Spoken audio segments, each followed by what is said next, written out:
नमस्कार विद्यार्थी मित्रों, आज हम कक्षा 8 द्वितीय भाषा हिंदी में पेज नंबर 48 भाषा शास्त्र यानी व्याकरण के बारे में बात करेंगे। अब देखिए कि अलग अलग प्रकार की भाषा शास्त्र यानी कि व्याकरण हम पढ़ चुके हैं। यहाँ पर जो बात है वो आप ध्यान से समझिए, किन व्याकरण की बात हम करना चाहते हैं। यहाँ पर पेज नंबर 48 पर जो है पहला वाक्य, इसमें दिखाई देता है कि निधि बहुत काम करती है। बहुत शब्द, दूसरा शब्द है रुद्र बहुत हंसता है। तीसरा वाक्य है दिव्य चिराग बहुत घूमते हैं। चौथा वाक्य जूही और रिया ने बहुत खरीदारी की। पांचवा मुझे आज बहुत खुशी है। छठा कल सविता बहुत हंसी थी। सभी वाक्यों में बहुत आपने देखा। तो बहुत शब्द जो है बार बार आपने पता चला कि निधि लड़की है, तो लड़की है बहुत काम करते तो भी बहुत रहा। रुद्र लड़का है तो भी बहुत रहा। दिव्येश और चिराग वहाँ पर एक और दो, एक वचन और दो वचन यहाँ पर हुए, बहुवचन हुआ, दो व्यक्ति हुए।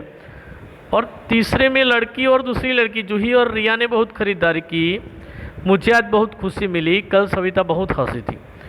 यहाँ पर लिंग परिवर्तन होता है, वचन परिवर्तन होता है, काल परिवर्तन होता है, लेकिन बहुत शब्द में कुछ भी परिवर्तन नहीं होता है। मतलब जो शब्द कुछ परिवर्तन नहीं करता है वह शब्द, जो परिवर्तन नहीं करता है वह शब्द हमेशा, बहुत शब्द जो रूप, लिंग, वचन, काल या कारक के कारण नहीं बदलते, अर्थात जो सदैव एक से बने रहते हैं, उन्हें अव्यय कहा जाता है। मतलब जिसमें व्यय न हो, अर्थात अवयव कहा जाता है।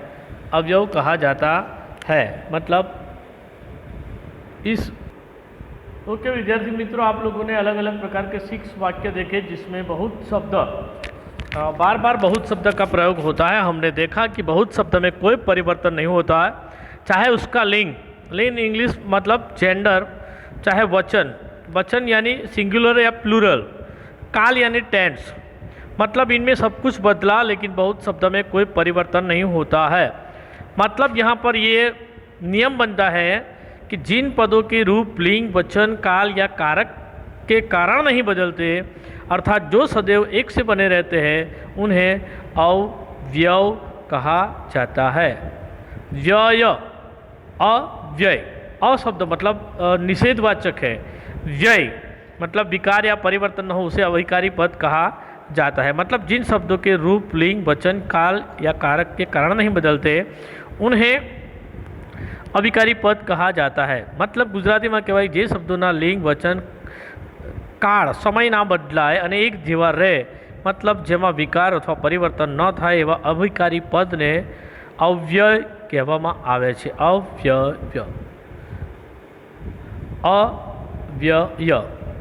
व्यय मतलब जो बेस्ट ना हो, मतलब विकारी। मतलब निम्नलिखित वाक्यों को आप पढ़ेंगे तो पता चलेगा कि किस प्रकार से अव्यय बनते हैं। मतलब एक लड़का धीरे धीरे से चल रहा है, धीरे धीरे प्यार को बढ़ाना है, आपने गीत सुना होगा। मतलब धीरे धीरे एक लड़की धीरे धीरे चल रही है, धीरे धीरे कुछ लड़के धीरे धीरे चल रहे हैं, धीरे धीरे बहुत सी लड़कियां धीरे धीरे चल रही है, धीरे धीरे, यानी कि यहाँ बार बार धीरे धीरे शब्द का प्रयोग होता है। तो जिन प्रयोग में पुल्लिंग एक वचन कर्ता या लड़का, स्त्रीलिंग बहुवचन लड़कियां और अंतिम विधान में काल परिवर्तन हुआ है, फिर भी धीरे धीरे शब्द में कोई परिवर्तन नहीं हुआ है। मतलब पहले शब्द में पुल्लिंग बदल गया, एक वचन कर्ता बदल गया यानी क्रिया का करने वाला बदल गया, स्त्रीलिंग यानी कि वहाँ पर जेंडर बदल गया, बहुवचन हो गया लड़कियाँ, फिर भी यहाँ कुछ भी परिवर्तन नहीं हुआ। इसका मतलब है कि धीरे धीरे शब्द अव्यय है। अव्यय, अलग अलग प्रकार के अवयव इस प्रकार की सूची है। और, तथा, अथवा, या, वाह, अह, कल, अधिक, धीरे धीरे, ऊपर। फिर से, और, तथा, या, वाह, अह, कल, अधिक, धीरे धीरे, ऊपर। मतलब उमंग और स्मित घर चले गए। तुम्हें अपने जन्मदिन पर कैमरा चाहिए या मोबाइल फ़ोन? कैमरा या मोबाइल फ़ोन या मोबाइल फ़ोन। वाह, क्या कैच लिया है।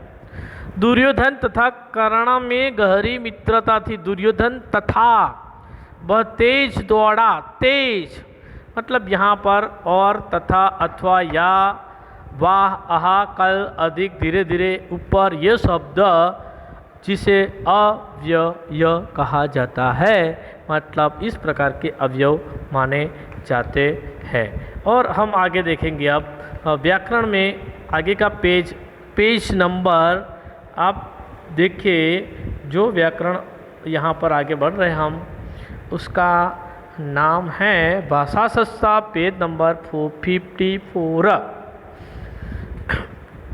यहाँ क्रिया के काल के बारे में बताया गया। क्रिया मतलब वर्ब, काल मतलब समय। इन वाक्यों को आपको पढ़ने से पता चलेगा कि क्रियापद कैसे बनते हैं। मेरा प्रताप ही ऐसा है। मेरा लड़का मिहर्ष है शब्द है, तो है शब्द वह क्रिया का पद माना जाएगा, अंत में आता है। तू मेरी बुद्धि को कुंद बनाकर मेरा अपमान कर रहा है।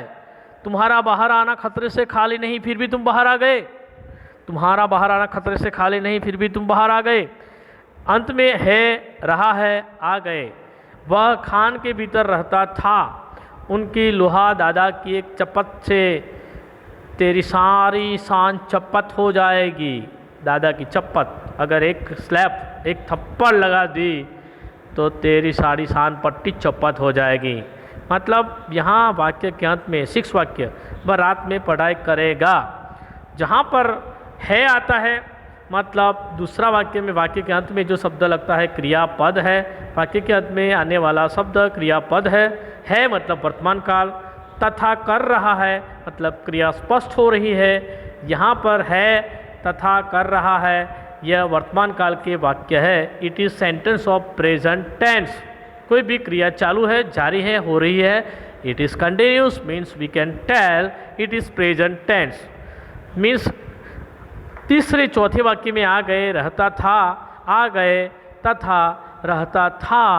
क्रियापद द्वारा क्रिया के हो चुकने का संकेत मिलता है।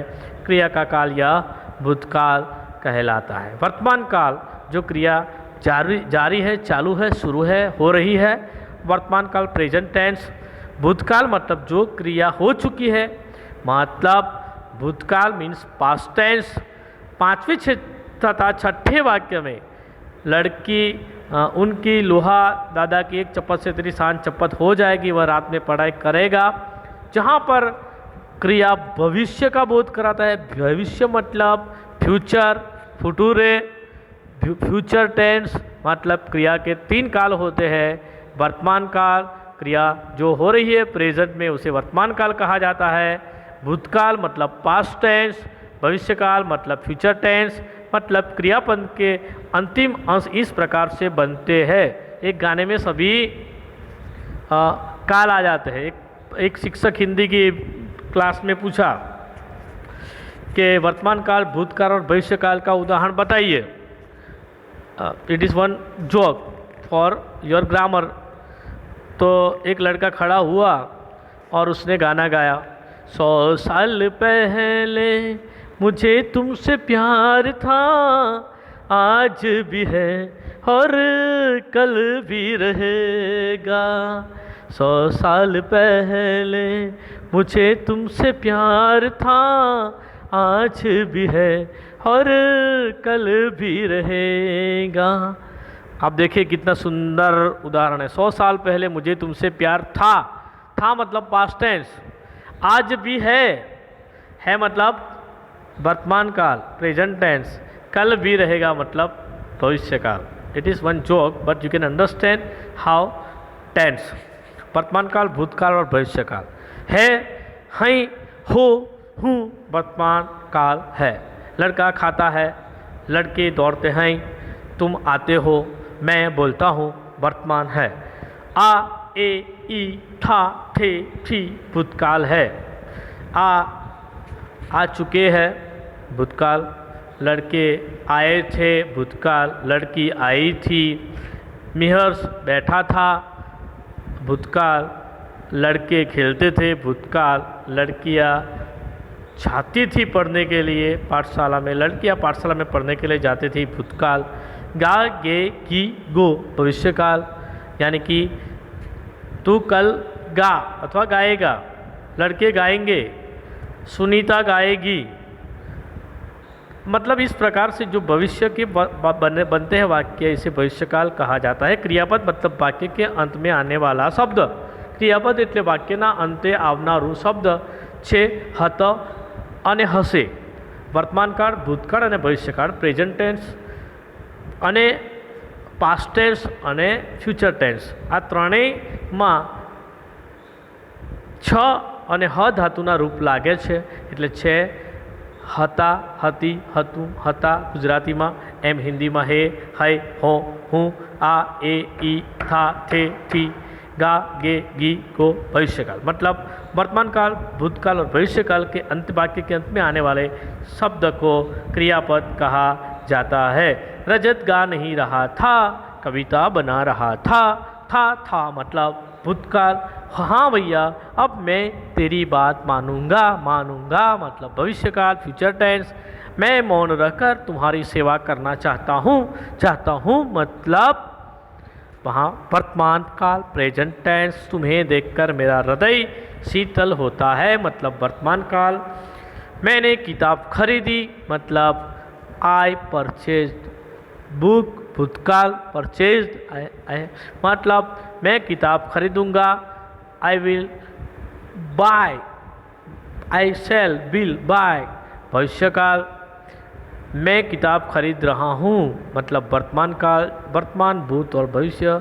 भूतकाल मतलब पास्ट टेंस, भविष्यकाल मतलब फ्यूचर टेंस, वर्तमान काल मतलब प्रेजेंट टेंस। मैं अहमदाबाद जा रहा हूँ, भविष्यकाल इसका बनाएंगे। मेहुल मुंबई गया था, वर्तमान काल बनाएंगे। गीता आइसक्रीम खाएगी, भूतकाल बनाइए। आशा रखता हूँ लड़के और लड़कियाँ, विद्यार्थियों और विद्यार्थिनियों, छात्रों और छात्राओं, मैंने आपको जिस बात पर समझाया, पहले अव्यय मतलब जो व्यय नहीं होता है, जिसमें विकार नहीं होता है, धीरे धीरे आपको यह बात समझ में आई होगी। मतलब जिनमें व्यय न हो अर्थात विकार न हो उसे अव्यय कहा जाता है। और तथा धीरे धीरे या, वाह, आहा, कल, अधिक, धीरे धीरे, ऊपर, ये सब अव्यय कहे जाते हैं। अव्यय, अव्यय। फिर से एक बार, वर्तमान काल, भूतकाल और भविष्यकाल वाक्य के अंत में आते हैं। ऐसा है, कर रहा है, वर्तमान काल है। था, थे, थी, भूतकाल है। गा, गे, की, को भविष्यकाल है। मतलब प्रेजेंट, पास्ट एंड फ्यूचर वाक्य के अंत में वाले शब्द को वर्तमान, भूतकाल और भविष्यकाल कहा जाता है। जैसे जैसे आप अभ्यास करेंगे आपको पता चलेगा, आप अच्छी तरह से इस बात को समझ पाएंगे। नोटबुक में, अपनी कॉपी में आप यह लिख देना, समझना है तो एक बार पढ़ लेना। आशा रखता हूँ कि आपको सब कुछ समझ में आया होगा। धन्यवाद, शुक्रिया।